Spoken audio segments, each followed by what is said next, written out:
네, 앞서 보신 것처럼 새정치민주연합 안철수 의원이 오늘 오전 문재인 대표의 이른바 문안박 지도체제 제안을 거부했습니다.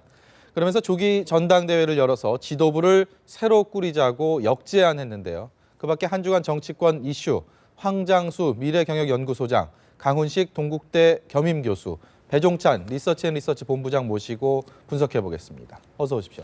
안녕하세요. 오늘 오전에 안철수 전 대표 혁신 전당대회를 제안을 했습니다. 이게 사실 문재인 대표가 한 열흘 전쯤에 문안박 연대를 얘기하고 나서 한 열흘이 지나서야 이 답이 나왔는데 사실 어느 정도는 예견되지 않았나 이런 생각들이 듭니다. 이 안철수 전 대표, 안철수 의원의 이번 기자회견 내용 황 소장님께서는 어떻게 보셨습니까? 일단 문재인 대표가 제안한 문안박 연대, 그러니까 문안박 3명이서 공동 지도 체제를 꾸려서 총선까지 치르자라는 부분에 대해서 네. 안철수 의원이 정면으로 거부를 하고 네. 오히려 역으로 본인이 그러니까 혁신 전당대, 그러니까 작자 이 친노든 또 네. 안철수 의원이든 또 다른 비주류든 각자가 자신들이 이 총선에 내어 걸고 싶은 정치적 컨텐츠, 그러니까 혁신안을 내어 걸고 네. 그걸로서 이 당원과 대의원의 심판을 받아서 그래서 이 정책 경쟁을 하는 모습을 국민 앞에 보이고 거기에서 이 선택되어진 지도부가 총선을 치르도록 하자.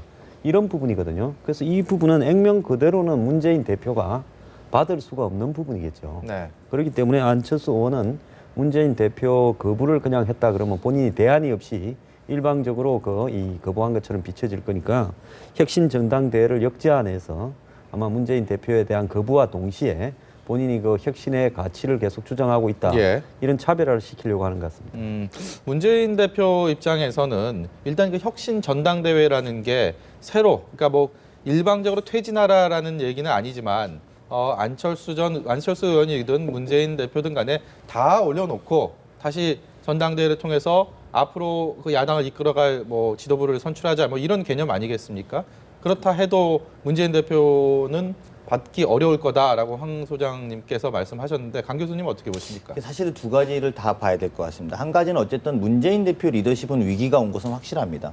당을 보면 당의 구심이 있고 또 지금 새정치민주연합 같은 경우 야당 같은 경우에 원심이 작용하기도 하거든요. 네. 그래서 이제 건대 천정배 신당 등 외곽으로 나가려고 하는 흐름들 또 주류와 비주류의 싸움들이 어쨌든 이런 원심력이라고 봐야 되는데요. 문안박 연대의 핵심은 이제 구심을 강화하자. 나야의 혼자 힘으로는 문재인 대표 체제 혼자로서는 이 구심이 작동이 다 안 되겠다. 그래서 박원순, 안철수가 같이 들어와서 구심을 작동해달라고 했던 요청입니다. 네. 그런데 이제 이런 과정 속에서 어쨌든 오영식 최고가 또 사표를 냈습니다. 네. 그리고 또 누구죠? 저기 마포의 정청래 의원도 이미 사퇴가 돼 있는 상태고요. 예. 근데 그러다 보니까 이미 좀 최고위원회의 기능은 많이 상실돼 있는 상태입니다. 즉 바꿔 말하면 어떠한 식으로도 지도체제 재편은 불가피해진 상황이 돼버린 것이죠. 네. 그래서 이제 아까 말씀하신 것처럼 뭐 문재인 대표가 안 받을 수도 있습니다만 그랬을 경우에 현재 야당 지도부의 편제와 체계가 사실상 무능력해진 상태이기 때문에 와해된 상태이기 때문에 네. 또 다른 방식의 어떤 지도체제를 내놔야 되는 형편이라는 거죠. 그러니까 그걸 안 받는다 하더라도 그러면 대안이 뭔지를 이제 문재인 대표가 이야기해야 되는 상황입니다. 그래서 안철수 전 대표의 경우에서 이 문제를 제기한 것들은 말씀하신 것처럼 굉장히 일관된 본인의 혁신안의 흐름 속에서 이야기했다는 주장이 좀 타당해 보입니다. 근데 이것을 가지고 문재인 대표가 어떻게 받을 것인지, 그러니까 안 받으면 현재의 지도체제는 무너져 있는 상태고 네. 또 받자니 이 문제에 또 봉착한 위기들이 국면들이 나올 수밖에 없기 때문에 현재는 그런 국면에 맞부딪혀 있는 것 아닌가 생각이 듭니다. 근데 일단 그 총선이 얼마 남지 않았습니다. 이제 뭐 새정치민주연합 입장에서도 빨리 공천 작업을 진행을 해야 되는 상황들이고 뭐 길게 봐서는 뭐 대선에 대한 준비도 해야 되는 상황에서 지금 말씀하신 것처럼 지도부가 이렇게 제 기능을 못 하고 있는 그렇게 소위 말하는 좀 무너져 있는 상황에서 어떤 식으로든 좀 이것들을 수습을 해야 되는 거 아닙니까? 새정치연합 입장에서는? 가장 큰 문제로 지적할 수 있는 부분은 내년에 선거를 임박해 두고 있지만 지지율이 매우 낮은 상태입니다. 28 전당대회를 통해서 문재인 대표 체제가 출발을 했지만 여전히 10개월 정도가 흐른 시점에서 20% 초반의 지지율밖에 보이지를 못하고 있거든요. 네. 그동안에 있었던 선거에서도 이 4.18 재보궐선거 4.29 재보궐선거, 12.8 재보궐선거에서도 참패하는 등 선거의 영향력이 상당히 약화되어 있는 상태이거든요. 그렇다면 여기서 가장 중요한 것은 새정치민주연합으로서는 통합과 화합의 효과를 얻을 수 있느냐, 또는 문안박이라고 하는 이 조합이 상당히 내년 선거를 앞두고 당내의 내용을 잠재울 수 있는 효과적인, 그리고 내년 선거에서 경쟁력을 가질 수 있는 조합이냐 보면 그렇지 못할 가능성이 매우 높다라고 하는 것이거든요. 예. 실제로 이 애도 기간에 있었던 여러 가지 김대중 전 대통령에 대한 재조명이 이루어지는 시점에서도 김영삼 전 대통령. 김영삼 전 예. 대통령에 대한 이 서거 동안에 재조명이 이루어지는 시간 동안에 재조명은 또 다른 대통령이었던 김대중 전 대통령에도 맞춰져 있었던 것이거든요. 네. 후광 김대중 대통령. 바로 호남에서의 민심 복원이 첫 단추가 될 수 있는데, 이 후광 김대중 전 대통령이 말 그대로 후광 효과, 할로 이펙트를 전혀 누리지 못하는 상황이기 때문에 안철수 전 대표로서는 이러한 제안을 받아들이기가 매우 힘들고요. 네. 이 선거 때의 어떤 경쟁력을 충분히 보여줄 수 있는 그런 새로운 조합을 선택할 수밖에 없는데, 지금으로서는 그러한 몇 명의 어떤 지도부의 이름을 거명하기가 매우 힘든 상황 아니겠습니까? 예. 지지율 측면으로 볼 때도. 그렇다면 보다 더 전반적인 어떤 지지층을 통합할 수 있는 그런 형태의 어떤 그 선택을 할 수밖에 없고, 그에 대한 요구를 한 상태이고, 어떤 식으로든 문재인 대표는 지금의 매우 낮아져 있는 당의 경쟁력을 감안할 때는 임박한 이 해를 넘기기 전에 바로 어떤 식으로든 응답은 내놓을 수밖에 없을 것으로 보여집니다. 제 기억에 그 황 소장님께서는 이전 지난 대선 과정에 특히 문재인, 안철수 당시 대선 후보들의 그 단일화 과정에서 여러 이렇게 쓴소리도 많이 하셨고 본인의 소견도 많이 밝히셨는데, 문재인, 안철수 이 두 그 야당의 지금 거목들이 어쨌든 지금 정면 충돌하는 양상이고, 어떻게든 여기서 접점을 찾아야지 야당에 좀 미래가 있다라고 볼 수밖에 없는 상황으로 흘러가고 있는데, 이전 뭐 대표를 공동 대표를 지냈던 안철수 전 대표, 그리고 현재 문재인 대표, 이 두 사람이 어떤 식으로 좀 접점을 찾아갈 수 있는 방법이 현재로서 좀 보인다고 보이십니까? 제가 봤을 때는 일단 친노가 이 총선 공천부터 총선 이후에 또 의원들의 이 분포, 이런 부분을 갖다가 장악해야 대선에까지 가는 과정이 순탄할 거다, 이렇게 보고 있기 때문에 혁신이라는 부분을 일방적으로 이렇게 관철시켜 오지 않았습니까? 지금 그 부분에 대한 반발이라고 봐야 될 거거든요. 자, 그렇다 그러면 예를 들어서 지금 비주류들의 의견들을 갖다가 존중해 주는 것, 당연히 그것은 공천을 하는 방법에 관한 문제들, 또 비주류가 요구하고 있는 당내 낡은 진보의 청산이나 부패 척결 요구들, 이런 부분들을 어떻게 이 실질과 명분을 동시에 수용해 줄 거냐. 네. 그러니까 실질이라면 공천이라는 거고, 그다음 명분이라는 것은 이 당내가 친노가 지나치게 이념에 지우쳐 있다. 그리고 또 부패한 사람들 일부는 정리돼야 된다. 이런 부분들을 다 만족을 시켜줘야 되는데, 당분간은 제가 볼 때 그걸 만족할 방법이 별로 없을 거라고 보고 있습니다. 예. 그러면 친노 같은 경우에는 결국은 일부는 떨어져 나갈 수밖에 없다. 그런데 이제 그것이 호남에 공천 탈락한 의원 일부로 국한시켜야 밖에 있는 박주선이나 천정배 당이 덩치가 커지지 않는데, 네. 그런데 그 일부에 예를 들어서 안철수라든지 김한길이라든지 박영선이라든지 이런 비주류가 포함되게 되면 그 덩치가 굉장히 커지는 거죠. 네. 그러니까 친노는 어차피 일부가 떨어져 나가는 것은 감수할 수밖에 없다라는 걸 각오하고 친노 중심의 당 혁신위의 안, 즉 공천안을 관철시켜 왔을 거라고 봅니다. 네. 이제 안 의원을 만약에 끌어안지 못할 경우에는 결국은 이 떨어져 나가는 덩치가 좀 많이 커질 수 있다. 네. 그래서 반반쯤으로 완전히 쪼개지는 부분은 어떻게 할 건가.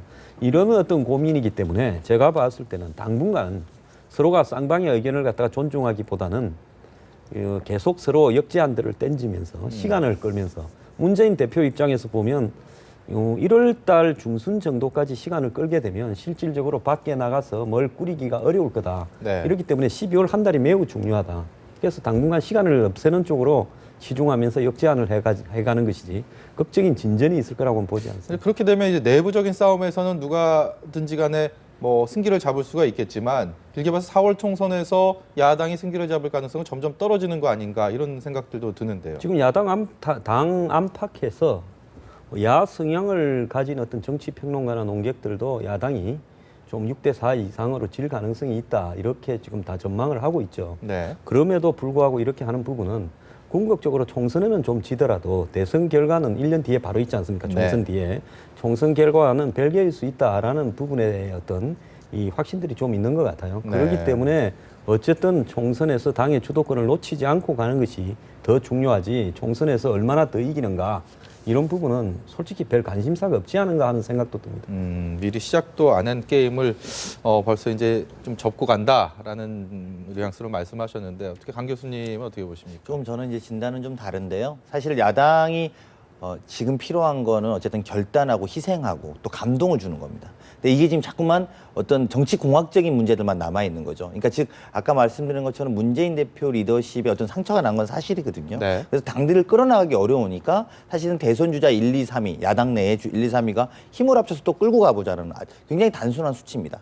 근데 이렇게 해서 실제로 국민이 감동할 거냐의 문제인 것이죠. 과거 보통 야당은, 그러니까 보통 여당은 조직력에 의한 선거로 총선을 대비해 옵니다. 야당은 소위 이제 역동성 또는 바람 이런 선거를 준비하죠. 근데 그 핵심은 감동입니다. 2012년으로 돌아가서 저희가 4년 전에 총선을 생각해 보면 이때쯤에 당시 이제 손학규 당대표가 당대표를 하고 있었는데 네. 외부에 있었던 혁신과 통합 또 한국노총 이걸 통합을 하면서 지분을 거의 같이 나눠 가지는 소위 네. 말하는 그런 주도권은 있으니까 우리가 지분이 더 많다 이런 개념이 아니라 네. 모든 지분을 내주고라도 통합을 해왔던 과거의 경험이 있습니다. 그래서 그 후가로 당선되신 분이 한명숙 당대표이시지 않았습니까? 네. 소위 이제 비노에서 친노로 가는 것도 그냥 다 열어놓고 받았다는 거죠. 그래서 그 당시에 사실은 국민들로부터 지지율 1위 정당을 잠깐 회복한 적이 있었습니다. 당시 민주통합당이 말이죠. 그러니까 그건 무슨 말이냐면 국민들이 지금 필요한 건 야당이 수권 능력을 갖추기 위한 방향 그리고 거기에서 지금 지도부에게 어떤 희생과 혁신의 노력을 감동으로 좀 전달해 줘야 되는데 문제는 혁신 안도 그렇고 그 전에 보여줬던 게 감동이 없는 것이죠. 그러다 보니까 국민적 지지율이 떨어지는 것이고 그러면 이제 그렇게 되면 총선을 맞이하는 문제는 아까 그 황 소장님께서 말씀하신 것처럼 시간을 끝나고 되지도 않을 겁니다. 왜냐하면 비난의 수위가 점점 강해질 거예요.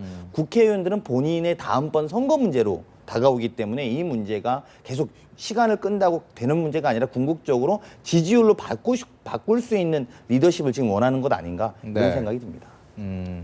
그 문재인 대표는 당대표라면서 혁신위가 또 새정치민주연합을 굉장히 오랫동안 시끄럽게 했었고 결국 거기서 혁신안들을 몇 가지 내놨고 그 안철수 전 대표가 오늘 또 혁신 전당대회를 열겠습니다. 혁신이란 말이 참 안철수 전 대표나 뭐 문재인 대표나 정말 좋은 말인 것 같아요. 이렇게 계속 전면에 내거는 혁신. 근데 새정치민주연합이 가야 할 근본적인 혁신은 어디에 있다고 여론들은 또 거기 그 부분에 대해서 어떤 바람들을 갖고 있다고 보십니까? 결국 답은 민생에 있다라고 하는 것이거든요. 지금 나오는 대체적인 혁신이라는 부분들도 주로 정치 쪽에 포커스가 맞춰져 있습니다만 무엇보다도 중요한 것은 특히 새정치민주연합의 지지층의 중요한 근간이 되고 있는 호남 지지층들의 경우에도 심지어는 정치적인 이슈보다도 민생이 더 먼저다. 이런 이야기를 내놓고 있는 것이거든요. 그렇기 때문에 바로 혁신에 있어서도 어떤 초점 자체가 정치적인 어떤 변화, 모색도 중요는 하겠지만 더 중요한 것은 과연 새정치민주연합의 경쟁력이 있는 정당인가. 네. 특히 호남에서 경쟁력이 있는 정당인가 무엇보다도 중요합니다. 특히 이러한 일련의 혁신 과정에서 통합적인 혁신 또 책임을 지는 혁신이 아니라 단순한 어떤 이 혁신의 모습만 이미지적인 면에만 천착되다 보니까 실제적으로 그것이 이 지지층들에게 특히 호남 지지층들에게는 와닿지 않는다라는 것이거든요. 앞서 우리 강훈식 교수님께서 말씀하셨던 대로 또 황장수 교수님께서 박사님께서도 말씀하셨던 대로 정말 중요한 것은 내년 총선을 잃고서 대선을 가져갈 수 있다. 이러한 것도 어떻게 보면 일반적인 논리일 수는 있지만 우리가 장담할 수는 없는 부분이거든요. 그렇죠. 일종의 마치 시계 주의론처럼 한 번 지면 그래도 한 번은 이기게 해주지 않겠느냐고 생각할 수 있겠지만 총선에서의 경쟁력을 잃어버리고 특히 호남에서의 경쟁력을 잃어버리면 큰 문제일 수가 있는 것이거든요. 예. 김대중 대통령이 이 집권 과정에서도 호남만큼은 튼튼히 지켰다고 하는 부분. 네. 2002년도 노무현 후보의 경우에도 2002년 지방선거에서 3패는 됐지만 호남만큼은 건져냈거든요. 네. 그렇기 때문에 지금 호남 민심이 거의 바닥에 떨어져 있는 이 상태를 얼마만큼 호남 민생에 와닿게 민생 혁신을 하느냐가 새정치민주연합으로서는 가장 급박한 과제로 보여집니다. 지금 뭐 박원순 서울시장도 이제 문안박 연대 한 축인데 이제 문재인 대표랑 안철수 의원이 뭐 서로 주거니 받거니 얘기를 했고 박원순 시장이 이 과정을 보면서 그 사이에서 노력할 것이다라고 이제 조금 한 걸음 떨어져서 팔짱을 낀 채 쳐다보는 뭐 그런 모습을 좀 보였습니다. 조금 상대적으로 좀 느긋한 상황이 아닌가라는 생각이 드는데 이 부분은 어떻게 보셨습니까? 박원순 시장은 최근에 그 뭐 이 본인 아들 그 박주신 의원의 그 백력 뭐 의혹 또 더 나아가 서울역 고가도로 청년수당 등 그 여권 보수 진영과 지속적으로 충돌을 해왔죠. 네. 그렇기 때문에 박원순 시장의 입장에서는 그 문재인 대표 체제 뒤에 당분간은 조용히 같이 가는 부분에 대한 선택은 이미 한 걸로 보입니다. 그것은 지난번에 그 이 문재인 대표가 내어놓은 핵심안에 대해서 박원순 시장이 안희정 지사와 더불어서 중앙위원회에 참석해서 직접 투표를 하는 모습을 국민들 앞에 보였지 않습니까? 네. 그러니까 박 시장은 뭐 결국은 문재인 대표와 더불어 간다라는 데 대해서는 명분만 확보되면 얼마든지 그렇게 하겠다라는 입장이고, 그렇기 때문에 이제 문재인 대표 측은 그 박원순 시장을 확보했으니까 안철수 의원만 끌어들이면 된다 이렇게 생각하다가 지금 이 곤혹스럽게 돼 있는 것 같은데요. 이제 중요한 것은 아까 말씀드린 대로 그 뭐 여러분이 이야기하셨습니다만은 희망 사항은 서로 간의 혁신을 경쟁하는 것이 맞죠. 네. 그런데 지금 한번 보십시오. 혁신이라는 것이 내가 하면 혁신이고 네가 하면 수구다.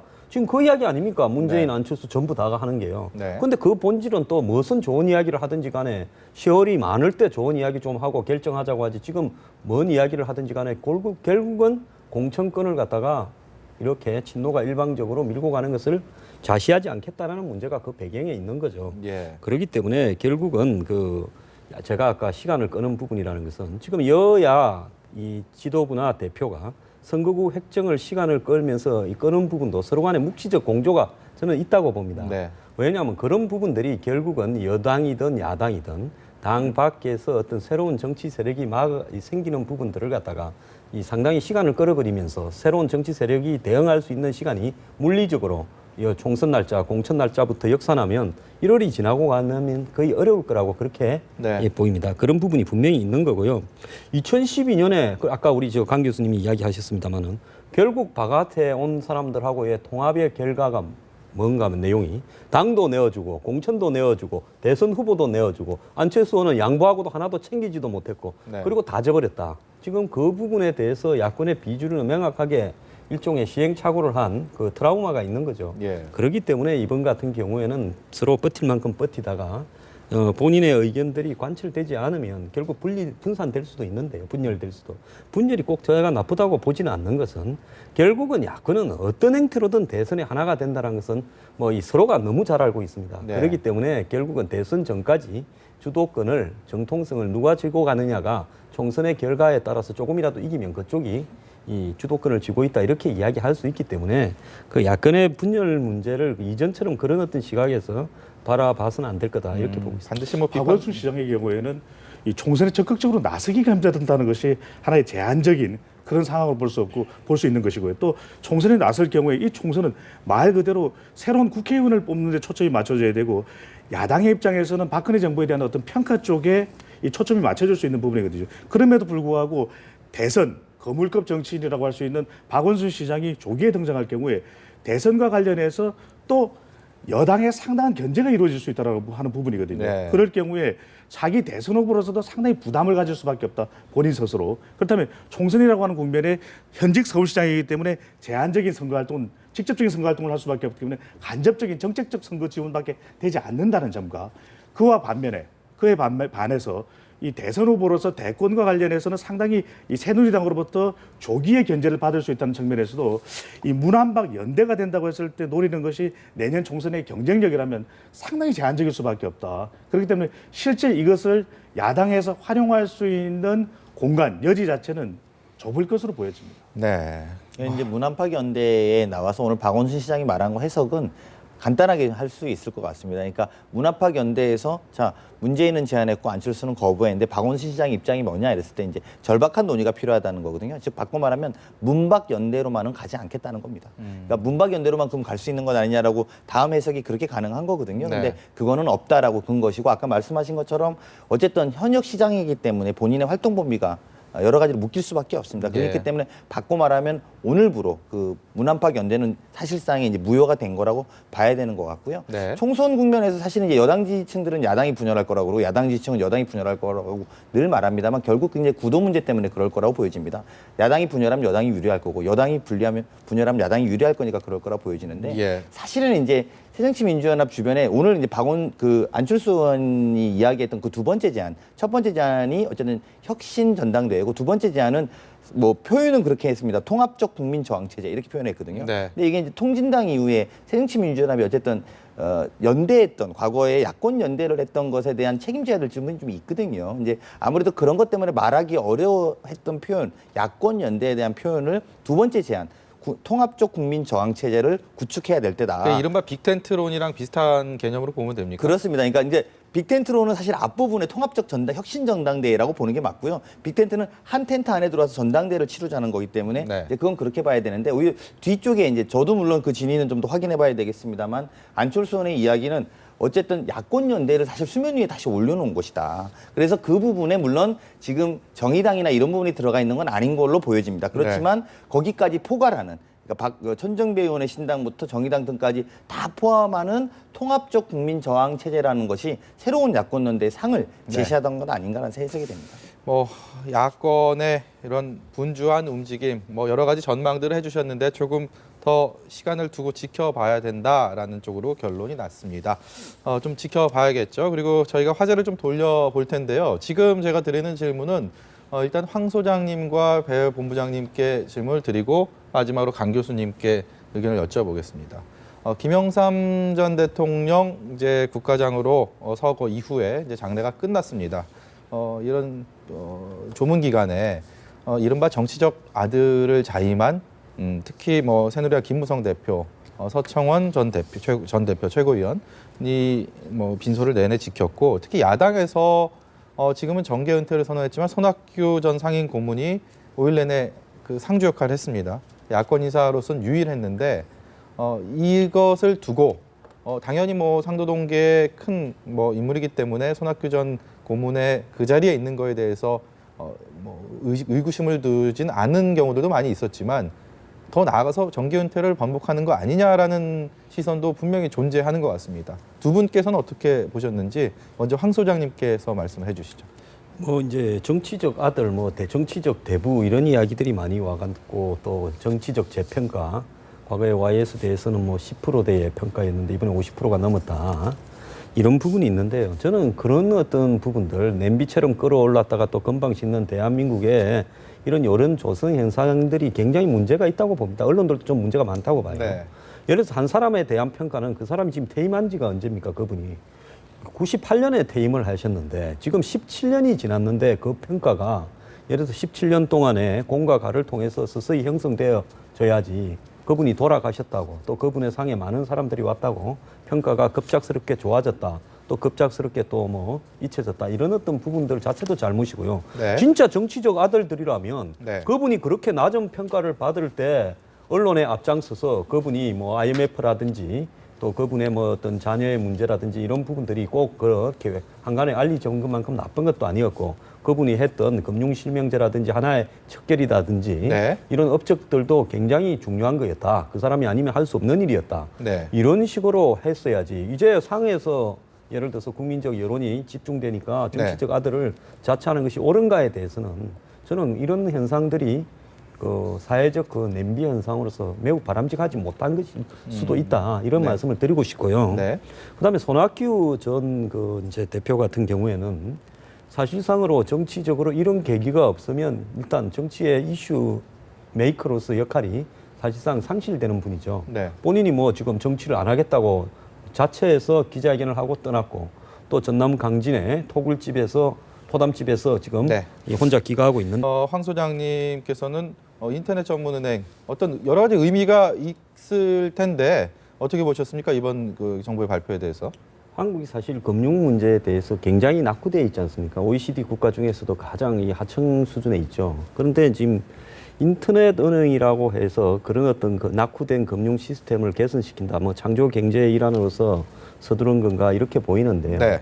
다른 한편으로는 봤을 때 지금 현재 우리나라의 금융권들이 과잉, 솔직히 그 경쟁, 그러니까 레드오션 시장에서 그 중에서도 지금 더 망해갈 회사들이 많은데 인터넷 은행이라는 걸 통해 가지고 결국은 대출에 집중될 거라고 봅니다. 뭐 네. 투자를 하겠습니까 인터넷으로? 네. 안 그랬으면 뭐 거래 중개를 하겠습니까? 금융 상품을 결국 주로 이제 대출에 집중되면서 결국은 은행에 가거나 만나서 대출하는 부분을 만나지 않고도 이 기존에 있는 어떤 정보들을 통해 가지고 그 사람에 대해서 이 여러 가지 종합적인 이 빅데이터를 관리하면서 이 돈을 대출해주고 그런 부분을 통해 가지고 거래 비용을 네. 줄여서 경쟁력을 갖추겠다 그러는데 저런 류의 은행은 그 기존의 이 천년 역사에 내려온 금융 네. 중에서의 어떤 지금 고정화된 관습, 즉 이 돈을 빌리고 넣고 하는 부분은 은행을 통해서 한다라는 부분을 뛰어넘으면서 금융에서 대체적인 어떤 그런 행태로 갈 수 있을 것인가? 저는 네. 좀 부정적으로 봅니다. 굉장히 시간이 많이 걸릴 거라고 부정적인 보고 말씀을 있거든요. 하셨는데 예. 지금 긍정적인 효과는 없을까요? 아니면 저는 오히려 좀 긍정적인 지점들이 있어요. 제가 미국에 있을 때도 보면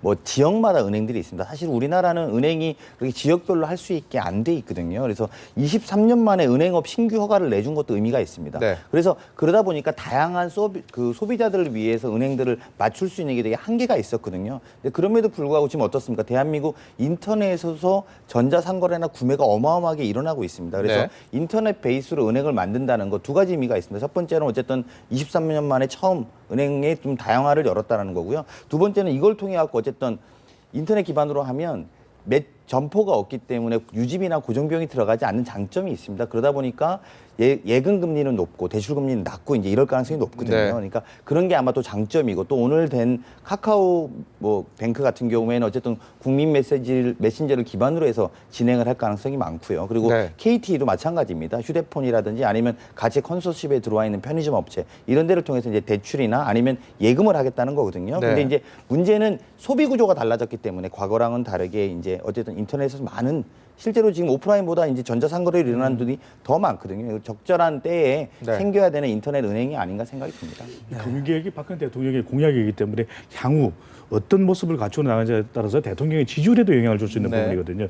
대통령이 금융계획에서 강조했던 핀테크, 파이낸스와 테크놀로지가 만나라는 금융기술의 발전에 대해서 강조가 됐던 부분이기 때문에 중요한 것은 앞으로 이러한 것이 그 취지에 맞게끔 네. 금융기술 발전에 정말 기여를 하느냐 또는 국제 금융 경쟁력을 키워나가느냐 또는 기존의 제도권 은행과는 어떤 차별화가 있느냐 금융 소비자 주권은 얼마만큼 살려내느냐 예. 또는 다른 부작용은 선정되거나 앞으로 운영되는 데 있어서 없느냐 문제점은 없느냐 이런 부분이 좀 철저하게 따져 묻게 되어질 것으로 보여집니다. 네, 세 분께서 다양한 해석들을 해주셨습니다. 계속해서 정치 대담 이어가도록 하겠습니다. 아까 저희가 손학규 전 대표의 정계 복귀 가능성에 대해서 이렇게 말씀을 들었는데 저희 시간 관계상 강훈식 교수님께 직접 마지막으로 정리할 수 있게 예. 여쭤보겠습니다. 정계 복귀 가능성 본인은 뭐 강진에서 다시 청산 별곡을 부를 것이다라고 말씀을 하셨는데 실제 그래도 정치가 생물인데 뭐 100% 아니다라고 또 단언할 수는 없는 거 아닙니까? 어떻게 보십니까?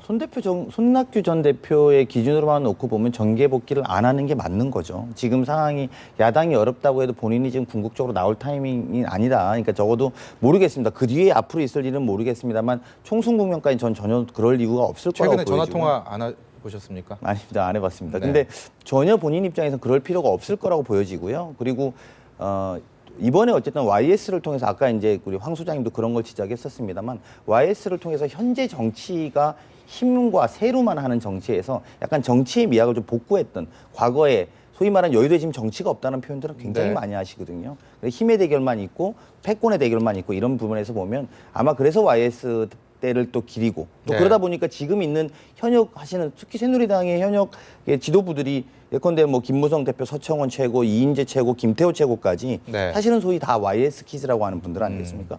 그리고 야당에서 보면 노무현 대통령 또 손학규 전 대표 이렇게 좀 다들 지대한 영향을 미쳤던 분들이다 보니까 아마 네. 그런 이야기가 나오는 것 같은데 뭐 저는 손학규 대표는 안 나오는 게 맞지 않나 생각이 듭니다. 뭐 아니라고 하시니까 일단은 이렇게 정리하고 넘어가도록 하겠습니다. 부산 이제 새누리당 얘기를 좀 해보겠습니다. 부산 쪽에 지금 안대희 전 대법관 출마설이 뭐 기정사실화되는 것 같습니다. 특히 부산 지역에는 비박계들도 많고 그렇기 때문에 안대희 전 대법관은 굳이 이게 분류를 하자면 지금 정부 친박과는 굉장히 가까운 쪽으로 분류가 되는데 황 소장님께서는 안대희 전 대법관의 부산 출마 가능성과 그리고 공천 가능성, 실제 뭐 여의도 입성 가능성까지 좀 어떻게 진단하십니까? 이미 그 본인이 준비를 하는 것 같아요. 어제 뭐 해운대에 있던 유지 한 분 저한테 전화가 오셔가지고 지역에서 나오려고 한다라고 이야기를 하더라고요. 네. 아마 부산 해운대에서 출마하는 걸로 제가 듣고 있는데 본인이 뭐 그 지난번에 그 총리 후보로 갔다가 그 낙마하는 네. 그런 아픔을 겪었습니다만은 결국은 정치하겠다라는 결정은 난 것 같고요. 네. 다만은 안대희 전 그 이제 총리 내정자가 출마를 하게 된다면 그것도 부산에 하게 된다면 가지고 있는 의미는 결국 TK의 지금 물갈이론에 이어가지고 부산에도 안대희 후보의 출마가 결국 물갈이론으로 연결되는 예. 그런 어떤 부분이 있는 게 아니냐. 그래서 안대희 개인이 정치를 하고 싶어 했으니까 하는 것이냐. 안 그러면 안대희의 그 출마 배경에 개인을 넘어서서 이제 PK 지역까지도 물갈이를 하고자 하는 어떤 대통령이나 청와대의 의도가 담겨 있는 것이냐. 이 부분이 이제 당내에 지금 김무성 지도부에서로서는 상당히 고민스러운 부분이겠죠. 만약에 이 TK를 넘어서 PK까지도 어떤 이 정치적인 어떤 공천 변화를 가지고 오겠다라는 의도라 그러면 뭐 지금 저 당 지도부는 매우 네. 심각하게 이 사태를 바라보겠죠.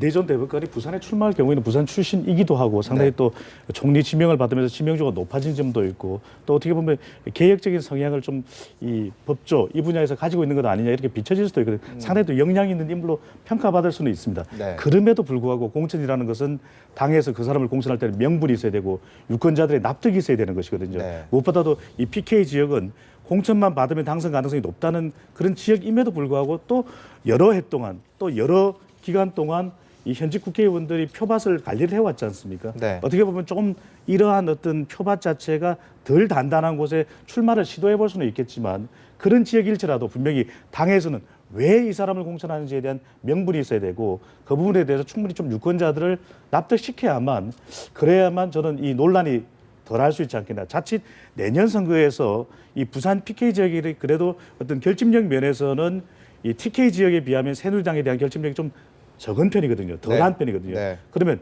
자칫 여기에서 총선 논란, 공천 논란이 있을 경우에 여러 가지 후폭풍이 있을 수 있기 때문에 안대희 전 대법관을 공천하는 데 있어서는 상당히 명분과 유권자들에 대한 납득을 중요시하게 여길 것으로 보여집니다. 지금 총선이 다가오면서 이제 잠룡들의 움직임도 서서히 뭐 나타나면서 또 활발해지고 있습니다. 그래서 서울 종로 일단 지난 서울시장을 지낸 오세훈 전 시장이 종로에서 뭐 강연 정치를 하고 있다. 그 종로를 염두하고 그리고 유승민 전 원내대표 같은 경우도 지금 TK 물갈이론 속에서도 대학 중심으로 특강을 하면서 본인의 존재감을 과시하고 있다. 뭐 이런 얘기들 나오고 있는데 그런 그 잠룡들의 강연 정치는 어떻게 봐야 됩니까? 일반 대중들에게 좀 더 쉽게 노출되고 본인의 어떤 정치적인 그런 의지를 뭐 강조하기 위해서 뭐 이런 차원으로만 보면 됩니까? 보통 정치인이 본인의 메시지를 전달하는 방식은 두 가지입니다. 하나는 행보를 통해서 메시지를 전달할 수 있고 또 하나는 메시지의 장에서 메시지를 그냥 내놓는 건데요. 네. 근데 예컨대 이제 지금 오세훈 시장 같은 경우에 종로에 아직 소위 소프트 랜딩이 안 된 상태지 않습니까? 그렇죠. 그러다 보니까 본인이 용산구에서 했던 얼마 전에 있었던 이제 북콘서트나 이런 데 통해서 본인 메시지를 내기 시작하는 겁니다. 즉 바꿔 말하면 그렇게 해서 본인이 이제 총선 출마에 대한 의지 또 그거에 대한 파괴력으로 확인하면서 자기의 이제 위치를 좀 만들어가는 건데요. 네. 비슷한 이유로 유승민 의원도 사실은 배신의 정치를 심판하고 진실한 사람을 선택하라는 대통령의 말씀 이후에 본인의 거취가 상당히 불분명합니다. 네. 아예 이럴 때는 몸을 불리고 메시지를 강화시켜야 되는 게 보통의 전략 전설의 되게 중요한 방식이죠. 그러니까 네. 즉 그냥 죽을 수는 없다 이런 판단인 거고요. 그렇다면 본인의 어떤 위치나 움직임들을 계속 의식시키면서 입질 메시지를 만들어 나가면서 대선 주자로서 나의 위치가 있다라고 보여주면서 네. 사실은 총선까지 끌고 나갈 가능성이 많습니다. 왜냐하면 지금 뭐 오세훈 전 시장이나 유승민 의원께서 지역을 돌아다니면서 시장 통해서 명함1장을 더 돌린다고 해서 이분의 어떤 존재감이나 또는 공천 문제가 정리되는 것은 아니거든요. 네. 그렇다 보니까 더 큰 메시지, 더 강한 메시지나 또 더 강한 행보를 통해서 본인들의 존재감과 또 총선에 좀 더 다가가는 네. 그런 방식을 쓰고 있는 것으로 보입니다. 네, 마지막으로 시간이 한 1분 정도 남았는데요. 그 김수남 검찰총장 후보자가 이번 주에 이제 공식 취임을 하게 됩니다. 근데 저 지난 그 서울 광화문 광장 집회가 굉장히 이제 큰 파장을 낳았는데 민노총이 이제 2차 총궐기 대회를 다음 주 토요일 날 12일 5일. 하게 되는데 경찰에서는 불허한다라고 했고 김수남 후보자는 엄정 대응하겠다라는 일성을 냈습니다. 벌써부터 긴장감이 팽팽할 수밖에 없는 상황인데 어떤 결과를 낳을 거라고 보십니까? 황 소장님께서 정리를 해주시죠. 상식적으로 그 폭력 시위 전력이 있는 단체는 한동안에 이 집회 허가를 불허하는 것이 어느 단체도 똑같이 적용되어지는 원칙입니다. 그렇기 때문에 최근에 폭력 시위와 가인 진압을 네. 마치 같은 비중에 놓고 종교 단체가 중재를 하겠다. 또 종교 단체가 그날 평화 시위에 앞에 서겠다라고 하는 부분은 네. 뭐 정교 분리의 대한민국 사회에서요 좀 과하다고 생각이 들고요. 네. 어쨌든 폭력 시위를 주도한 당사자는 검찰에 출두하고 새 집행부가 평화 시위를 하겠다고 검찰에 약속을 하고 겸경에 네. 그 다음에 시위를 갖다 허가해달라고 하는 것이 원칙이라고 봅니다. 네.